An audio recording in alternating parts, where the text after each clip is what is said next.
I look at my stats over the last few years. My driving accuracy has been pitiful. And I want to be over 60% fairways hit. I want to be over 70% greens hit. And I want to be 3-putt avoidance. I want to be one of the best on the PGA Tour. And if I do those 3 things, I will do everything I want to do.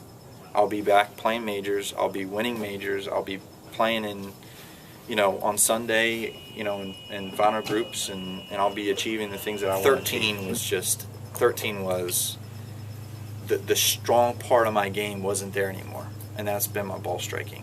And I'm just like, I went from one of the best ball strikers on tour to basically the worst ball striker on tour. I think ball striking I was like 150 or 160 or something like that, and I'm just like, what the hell happened? And I think that's when you kind of look at yourself in the mirror and you're like, obviously I'm not doing something right. And this isn't a matter of, okay, I've had a couple bad weeks. This is a matter of I had a bad season. And not only did I have a bad season, I had another bad season. And so, I think it's kind of been a situation where it's made me rethink things a little bit. And, I don't think I'm out of the water yet. I mean, I still have, I've had three weeks out there. I've made 3 cuts, but I'm not out there to make cuts. I'm out there to compete. And I think anymore, competing is top 25s, and I think having a good week is a top 10, and then having a really good week is winning. And I realize that I'm not going to win every year, but I am completely capable of finishing top 25 in every event that I play. A lot of it has to do with just I kind of lost who I was as a player, and I kind of got myself involved in things that I shouldn't have got involved with. Asking way too many people for their opinion on my game, and I think the idea, the intention was good. I've always tried to improve myself. I've always been open to getting better. But there comes a time where it's not so much that you need to get better. It's just that you need to do the things that you do well more often. And I think the last 3 years or 4 years I've listened to way too many people and way too many people's opinion, whether it be coaches or sports psychologists or even my friends here. They give me their 2 cents, and a lot of them don't know what the hell they're talking about, to be quite honest with you. And they mean well. They're only trying to help me, but so how do you shut that out? How do you you just got to stop listening to it, and I think it's looking at yourself in the mirror and saying, you know what, I know what the hell I'm doing. I know what got me out here, and I know I'm good at this, and I'm going to do it. And I'm going to stop listening to people, and I'm going to stop trying to change things, and I'm just going to do what I do, and I'm going to have that consistency. And I think I'm starting to see results with that. I told my caddy after I missed the cut, where was that, in North Carolina, in Charlotte, the second web event, I said, you might want to start looking for another job. Because I said, I don't think you're going to be working on the web tour next year. So I didn't necessarily give up, but I was like, I'm going to be playing on the web series. And I came here, worked with my coach, and that was the second week we were working together. And we cleaned up a few things. And I just had this calm. About me. Even my caddy was saying, he's like, I haven't seen you that calm ever. He's like, nothing bothered you. He misclubbed me on Saturday, and we were playing really well. And he misclubbed me on number 10, 11, 12, on 13. And they played the up tee, and they moved the signage up. And then the tee that he measured from, or thought he measured from, was back, so he gave me more distance, and I flew the green, and it was like an impossible up and down. And he's like, I just gave you a mystery distance. He's like, I screwed up. And I said, don't worry about it, it's not a big deal.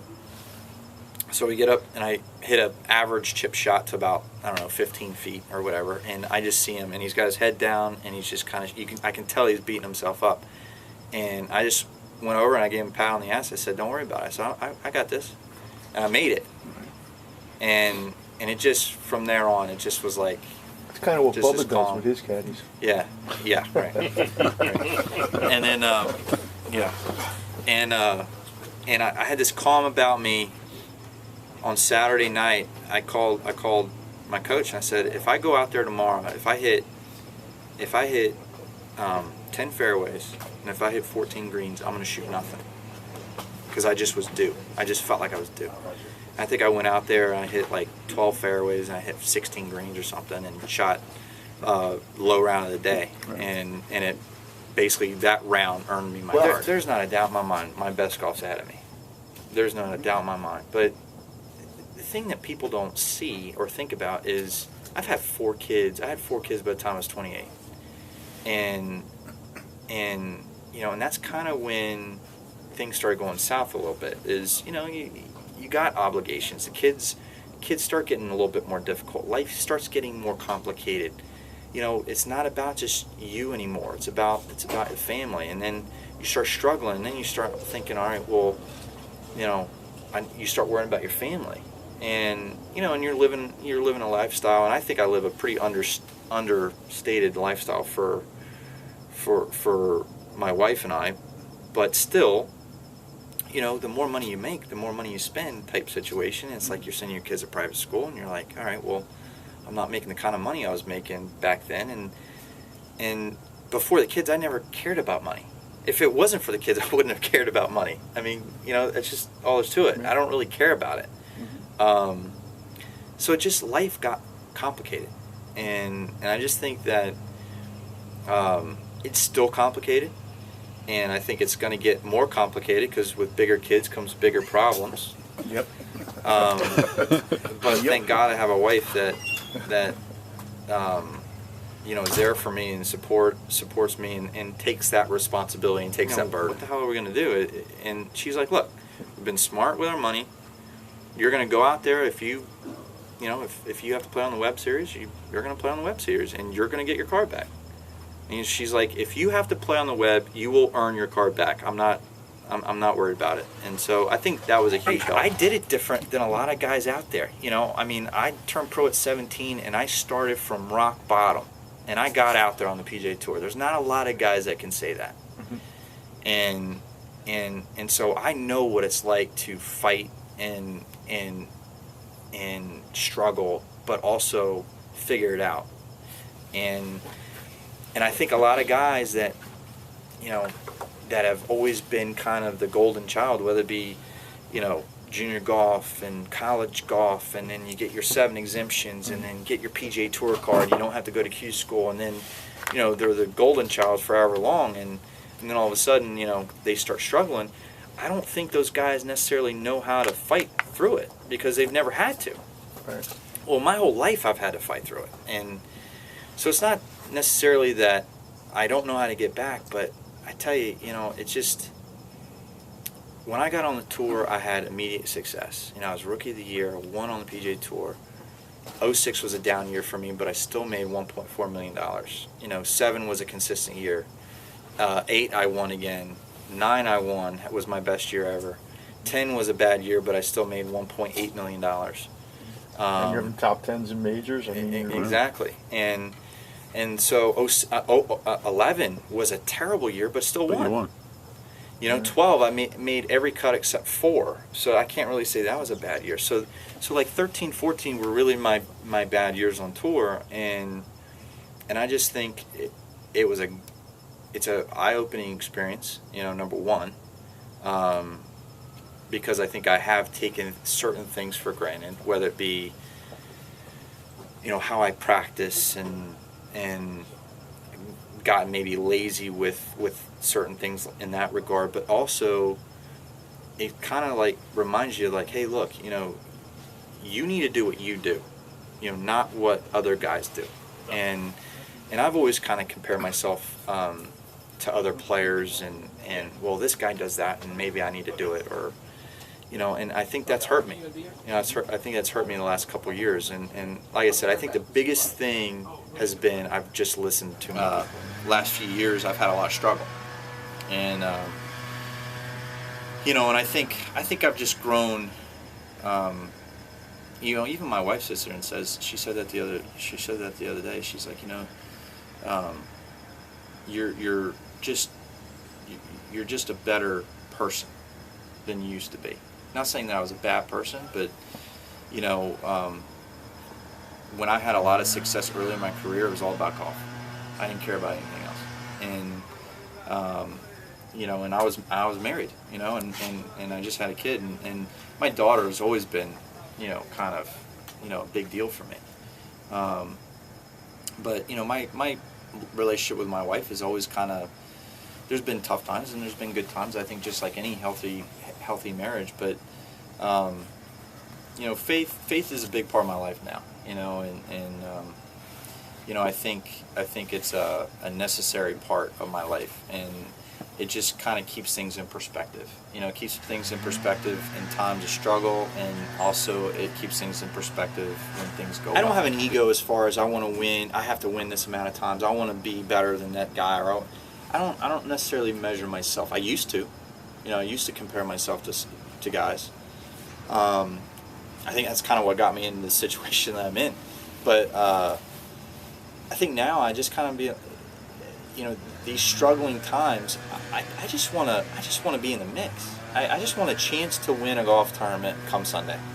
You know, I want to see my hard work pay off. You know, sometimes that means making a cut. Sometimes that means, you know, getting a top 25. Sometimes that means winning a golf tournament. And I just want to be.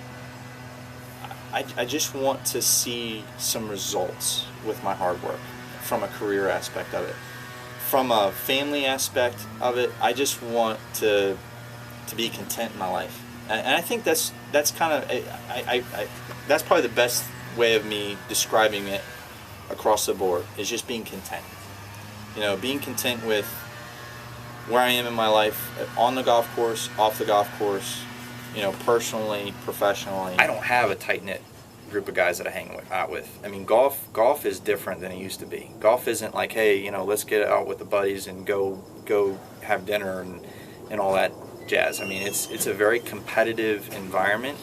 A lot of comparisons with one another. A lot of, you know, let's pull each other's peckers out and see who's got the biggest one type thing. You know, I mean, that's kind of what it's like, and that's just the game right now. And you know, so I think guys are kind of like, hey, good riddance, you know, and that's fine. I mean, I don't really care what guys think, you know, but there have been some guys like, you know, Jonathan Bird. He came up to me during the web series, and he's going through the same thing I went through, and you know, he was like, hey, let's go out to dinner. I can tell you're down. I can tell you're dejected, and I just want to encourage you, because he's like, you're great and you're gonna be back, and you know, and he's like, I'm going through the same thing you're going through. So there's a guy that has made the effort to do it, and you know, and I think that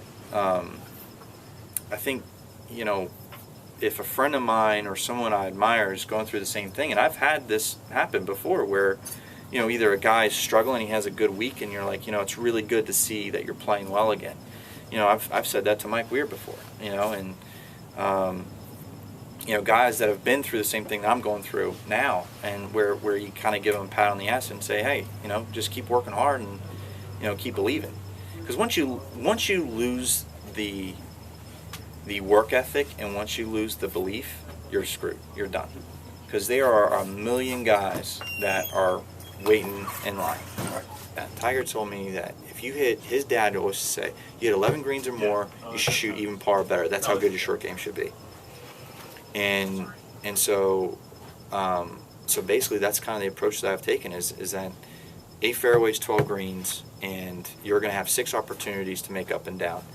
You better get up and down 4 of them. And you're going to make maybe 2 bogeys around. You're probably going to have 4 birdies around. And that's 200 par every time you tee it up. If I shoot 200 par every time I tee it up, I'm going to be a very happy. I've always been the guy that's been kind of shy and kind of reserved and to myself. And I'm still that way. I'm not going to, you know, if I was in the Ryder Cup and, you know, beating up on somebody, I'm not going to fist pump.